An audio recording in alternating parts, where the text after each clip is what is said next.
Bonjour et bienvenue dans l'invité de l'économie. Je reçois aujourd'hui Virginie Resson qui dirige le LEPAC. Le LEPAC, c'est le laboratoire d'études prospectives et cartographiques. Bonjour Virginie, vous publiez un beau livre qui présente l'avenir du monde sous forme de différentes cartes et de très très belles cartes, de très beaux schémas. Alors, il y a beaucoup de choses dans ce livre publié chez Robert Laffont. Nous, on va s'intéresser à deux objets, si vous voulez bien. D'abord, à la démographie. Donc aujourd'hui, on est quoi, 7 milliards 7 milliards 3, je crois. Voilà, et on annonce quoi en 2050 9,7, pratiquement 10. C'est une hypothèse, en fait, il y a plusieurs scénarios. Alors pour 2050, les variables ne sont pas très fortes. Pour 2100, en revanche, on est sur des évaluations, des variations possibles extrêmement grandes, puisqu'on peut aller atteindre 12 milliards, comme on pourrait redescendre à 8 milliards d'habitants aussi bien. Il suffit de faire varier le taux de fécondité des femmes, le nombre d'enfants par femme, de un quart d'enfants par femme, pour avoir une variation de plusieurs milliards de personnes en 2100. Donc, mais justement, on pensait que la tendance, ce serait justement qu'il y aurait moins de monde sur cette planète. Et on ne sait pas, entre 10 et 12, ce qui est très important quand même, oui, 2 milliards. Non, mais à l'heure d'aujourd'hui, c'est impossible. Parce que ça dépend donc du comportement, du nombre d'enfants que les gens auront dans 30 ans, dans 40 ans. Et ça varie avec de nombreux facteurs qui sont difficiles à anticiper.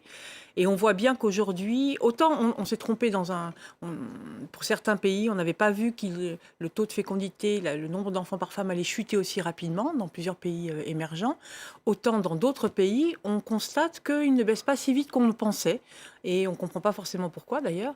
Et c'est ces variations-là qui font que multiplier, quand ça se passe en Inde ou quand ça se passe en Égypte, c'est dans des pays extrêmement peuplés. L'amplitude est importante. Forcément, les phénomènes d'inertie ou d'amplitude sont très importants. Est-ce qu'on est au moins sûr d'une chose, c'est que nos sociétés occidentales vont faire moins d'enfants et qu'il va y avoir beaucoup plus de personnes âgées? Ça, c'est sûr au moins? Ah oui, ça c'est de toute façon, le vieillissement, c'est un phénomène mondial qui va toucher toute la population mondiale d'ici la fin du siècle. Le dernier continent qui sera touché par le phénomène de vieillissement, c'est-à-dire qu'on va attendre encore plusieurs décennies, c'est l'Afrique. Pour le reste, c'est déjà très avancé en Europe, au Japon, assez avancé en Amérique du Nord, très avancé au Canada. Et maintenant, ça touche aujourd'hui la Chine très rapidement, l'Amérique du Sud. Ça touche des pays comme la Tunisie, comme la Thaïlande, des pays émergents.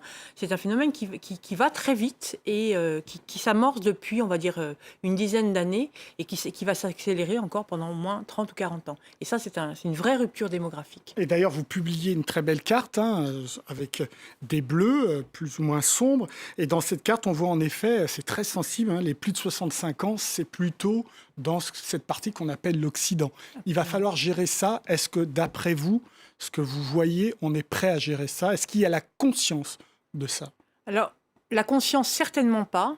Maintenant, il y a des pays qui sont plus conscients que d'autres, visiblement, puisqu'on voit des politiques d'anticipation et d'autres qui n'en sont même pas au stade du débat. Je prends le cas de la France, c'est un débat extrêmement compliqué. C'est un débat qui n'a pas vraiment lieu, en dehors du thème des retraites, et c'est un débat d'ailleurs qui est bloqué de cette façon-là. Il y a d'autres pays, en particulier dans les pays du nord de l'Europe, où la réflexion est déjà plus engagée. Vous avez des pays comme le Japon qui anticipent énormément, qui sont très avancés dans la réflexion, au prix de s'endetter même, d'augmenter leur budget pour anticiper ce vieillissement. On voit que l'âge de la retraite recule dans de nombreux pays, en Allemagne, au Royaume-Uni, en Espagne, au Japon, en France aussi, mais dans une moindre mesure. Et donc, oui, les conséquences vont être très importantes sur la solidarité entre les générations, pour la prise en charge médicale, justement, pour les pathologies, l'évolution des pathologies, les maladies, si vous voulez. Ça va être même dans la géographie des villes, puisqu'on voit bien que les personnes plus âgées se concentrent plutôt dans les centres-villes. Et donc, on va avoir une redistribution des logements et donc des équipements. Il y a tout l'enjeu des équipements, des maisons, des rues, parce qu'il faut des bancs, parce qu'il faut des rampes. Vous avez raison. Ce qu'on appelle la silver economy, donc l'économie du troisième âge, c'est vrai qu'on en entend parler depuis très longtemps, depuis le Japon. Ça vient aux États-Unis, mais chez nous, c'est difficile. Mais alors, quid des pays du Sud? Alors ça, c'est un vrai enjeu. D'une certaine manière, j'allais dire, heureusement que l'Afrique, ils ont plus de temps. En revanche, là où c'est très compliqué, c'est dans des pays comme la Chine, qui se sont heureusement aussi enrichis ces dernières années, mais où il n'y a pas encore du tout le filet social, le système de solidarité intergénérationnelle, ce qui fait que le vieillissement a lieu très très vite à cause de la politique de l'enfant unique, puisqu'on est passé très rapidement de générations nombreuses à des générations très contraintes, avec seulement un enfant par foyer. Résultat, aujourd'hui, si vous y réfléchissez, un couple, il a à prendre en charge son enfant, éventuellement deux, mais enfin c'est assez rare, ses parents, et puis grâce à l'augmentation de l'espérance de vie, ses grands-parents, et donc au total, il doit prendre en charge toute cette communauté, alors que le prix des logements en ville est exorbitant, et donc il y a un vrai problème de prise en charge et donc d'isolement probablement des personnes âgées dans différents pays, et en particulier dans les pays qui ne sont pas prêts finalement socialement pour prendre en charge. Alors moi je me souviens de l'un de vos précédents livres où vous montriez très clairement que la planète ne pouvait pas supporter un mode de vie à l'occidental. Or, avec cette montée démographique, je suppose que cette vision a empiré, non ? Si on prend des scénarios tendanciels en termes énergétiques ou en termes alimentaires en particulier, moi je crois que c'est encore plus préoccupant finalement. On voit que la mutation énergétique elle est en train de se faire. Pas assez vite, pas comme on le voudrait, mais elle est en train de se faire. La mutation alimentaire, elle n'est pas en train encore de s'opérer. Un petit peu en Europe, où on réduit un petit peu sa consommation de viande, mais globalement, elle n'est pas engagée. Ça, c'est une vraie préoccupation, parce que c'est une préoccupation écologique, qui est liée au dérèglement climatique. C'est une préoccupation parce qu'il faut beaucoup de terre pour nourrir la viande. Et donc, prendre de la terre pour la viande, c'est l'enlever pour les céréales. Parce que ça fausse les prix du marché, parce que, en termes de santé, c'est par là il y a aussi bien la résistance aux antibiotiques qui passe par une surconsommation de viande produite industriellement. Ça peut être aussi toutes les maladies cardiovasculaires, parce qu'on prend du poids avec la viande. Donc, il y a énormément... Donc, notre empreinte écologique pèse de plus en plus sur cette petite planète. Absolument.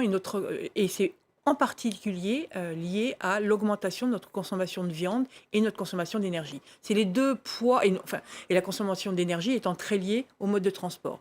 C'est les trois secteurs où là, il y a une nécessité d'agir vite et de manière très importante pour pouvoir concilier, rééquilibrer cette cohabitation entre les hommes et leur planète. Alors, bonne nouvelle ou pas, l'émergence de l'Afrique, et particulièrement ce que vous montrez très bien avec de très belles cartes, l'émergence des classes moyennes africaines? C'est une très bonne nouvelle parce que ça veut dire que des gens sortent de la pauvreté. Donc rien que ça, c'est une excellente nouvelle. La deuxième chose, c'est que... c'est le grand C'est autant de consommateurs.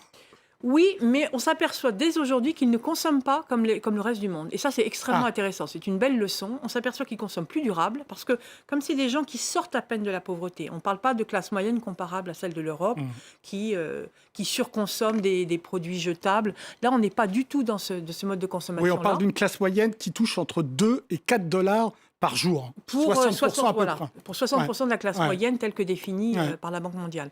Donc effectivement, c'est des gens qui sortent de la pauvreté, qui pour la première fois de leur existence peuvent penser à autre chose qu'à se nourrir et à se loger le lendemain. Et donc ça, c'est très intéressant parce que déjà, ils peuvent un petit peu se projeter dans un futur, certes un futur proche, mais un futur quand même. Et ensuite, parce qu'on n'est pas sur des modes de consommation... Ils vont faire des sauts qualitatifs. Absolument. En fait. Et on est sur des modes de solidarité, de consommation via des voies de solidarité plutôt que des voies individuelles. Ça, c'est très intéressant. Est-ce que vous montrez quand même qu'il y a le risque, avec toutes ces cartes, d'une occidentalisation de leur mode de vie? Vous en parlez, hein, vous n'êtes pas sûr. Et en effet, cette occidentalisation nous ferait perdre ce qu'ils ont gagné. Absolument. Alors, mais le problème, c'est que l'Afrique, c'est les continents de toutes les surprises. S'il y a un continent où les prospectivistes et les futurologues se plantent, les économistes aussi, c'est l'Afrique. Donc c'est pour ça qu'il faut s'avancer très prudemment. Il faut savoir repérer les signaux. Et un des signaux, c'est la baisse de la dette, par exemple, même si aujourd'hui la dette reprend très vite, malheureusement. Mais c'est la sortie de la pauvreté de dizaines de millions de personnes. Mais en même temps, c'est aussi les inégalités qui augmentent. Donc ça, c'est un facteur d'instabilité. Donc on est dans une zone très instable, mais dont il peut sortir. Et c'est un modèle particulier. Voilà, et c'est ça qu'il faut regarder. C'est pas dire c'est ça qui va se passer, c'est ce qui peut se passer. Et accompagner ce modèle particulier et tout ce qu'il favorise, c'est ça qui est intéressant. Réfléchir à comment est-ce qu'on accompagne, par exemple, avec le téléphone mobile, les changements en Afrique, c'est vraiment très intéressant. Vous remarquez très bien les sauts technologiques de l'Afrique. En revanche, sur la gouvernance, est-ce que là, vous sentez des progrès Non, d'accord, c'est clair. Vu votre mou. Non, c'est très variable. C'est variable d'un pays à l'autre parce que c'est quand même très difficile de généraliser l'Afrique. C'est un continent. Autant il y a des pays où on voit la démocratie vraiment émerger et d'autres où on peut être très préoccupé, y compris sur le long terme.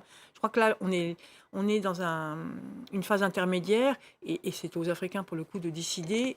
Mais le niveau d'études, l'augmentation du nombre d'étudiants qu'on voit en Afrique est très rapide. Ça, elle est déterminante probablement pour l'avenir de la gouvernance aussi. L'urbanisation va rompre un certain nombre de pratiques traditionnelles.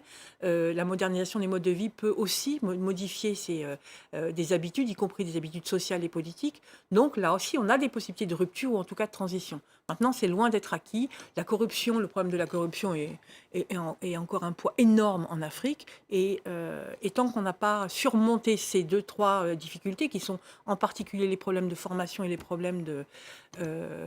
on aura les problèmes de réfugiés. Et vous avez projeté là-dessus ou pas, non? À partir de l'Afrique, non. On l'avait beaucoup fait à partir des dérèglements climatiques, dans l'ouvrage précédent qui était de 2033. On n'a pas retravaillé cette fois sur l'émigration africaine. Maintenant, c'est une évidence. De toute façon, il n'y a pas besoin d'attendre le futur. On parle du présent. Et la pression démographique sur certains pays est telle qu'effectivement, on peut être inquiet. Soit on accompagne ces pays dans une transition, soit effectivement, on s'impose des flux migratoires extrêmement difficiles à juguler. Dernière question, Virginie Resson. Quand on fait ce livre, ce beau livre, est-ce qu'on en sort pessimiste ou optimiste? Quand on fait le livre, on en sort optimiste. Quand on écoute les nouvelles, ça dépend des jours. Merci beaucoup, Virginie Resson, pour vos réponses. L'entretien est terminé, mais comme d'habitude, vous pouvez le retrouver sur france24.com. Au revoir.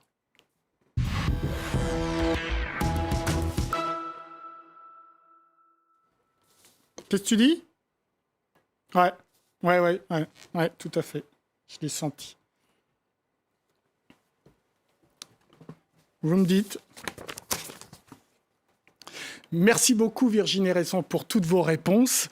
L'invité de l'économie, c'est terminé pour aujourd'hui, mais comme d'habitude, vous pouvez retrouver l'émission sur france24.com. En attendant, restez avec nous car évidemment, l'information continue sur France 24. Au revoir.